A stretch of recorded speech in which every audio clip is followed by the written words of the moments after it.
Hello भाइयों, मैं आप Sandeep Mishra. Welcome to my blog काफ़ी मोटो। और आज का जो टॉपिक मैंने लिया है वो लिया है कार वेटिंग स्कैम के बारे में। भाई जैसे अगर आप जानते हो कि अगर आज की डेट में आपको कोई भी महिंद्रा या टाटा या मारुति की गाड़ी चाहिए या टोयोटा की गाड़ी चाहिए और आपसे कॉल करें, कोई भी गाड़ी आपको 6 महीने से पहले का वेटिंग पीरियड ये शोरूम वाले बोलते नहीं है।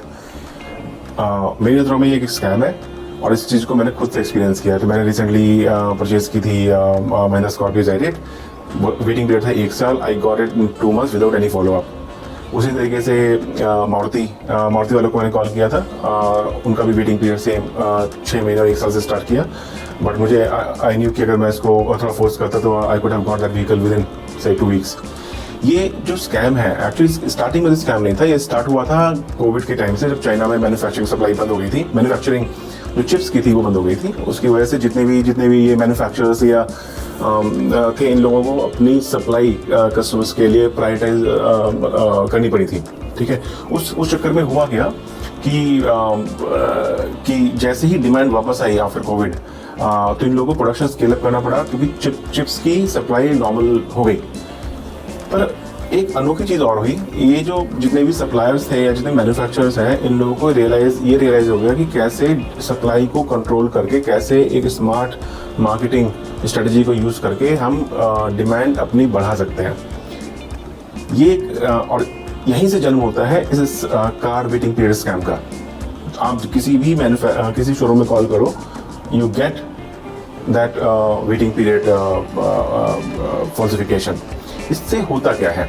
देखिए, पहली बात तो वेटिंग पीरियड एक मार्केटिंग स्टाइल है। क्यों मार्केटिंग स्टाइल है? क्योंकि जब ये मैन्युफैक्चरर सप्लाई को कंट्रोल करते हैं और जब ये मार्केट करना शुरू करते हैं कि वेटिंग पीरियड 1 साल 2 साल 3 साल, तो ऑटोमेटिकली सबके दिमाग में, कंज्यूमर्स के दिमाग में क्यूरियोसिटी आ जाती है, भाई ऐसी कौन सी खास बात है गाड़ी के अंदर जिसका 1 साल 1.5 साल का वेटिंग पीरियड चल रहा है। एक चीज़ तो वो हो गई।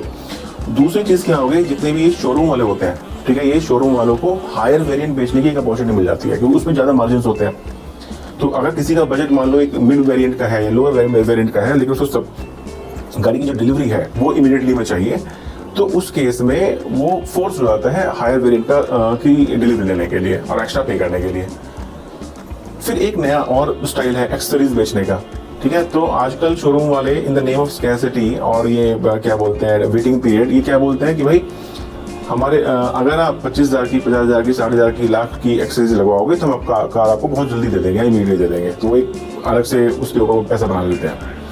तो ये इन सब चीज़ों की वजह से आर्टिफिशियल डिमांड करके ये जितने मैन्युफैक्चरर्स हैं, जितने शोरूम्स वाले हैं, ये एक्स्ट्रा बक्स बना रहे हैं, पैसा बना रहे हैं और हम जो कंज्यूमर्स हैं उनको लूट रहे हैं। As a consumer I think हमें थोड़ा सा स्मार्ट बनना पड़ेगा। ये जो मार्केट है जो अभी चली गई है शोरूम वालों के हाथों में या मैन्युफैक्चरर्स के हाथों में, ये वापस से कंज्यूमर बेस पे आनी ही पड़ेगी। पर ये आएगी ओनली विद एजुकेशन और अवेयरनेस से, जो एज ए कंज्यूमर हम लोगों को कलेक्ट करनी है और जॉइंट एफर्ट करना है थ्रू द सोशल मीडिया और यूट्यूब कि ये स्कैम पे कंट्रोल लगाई जाए।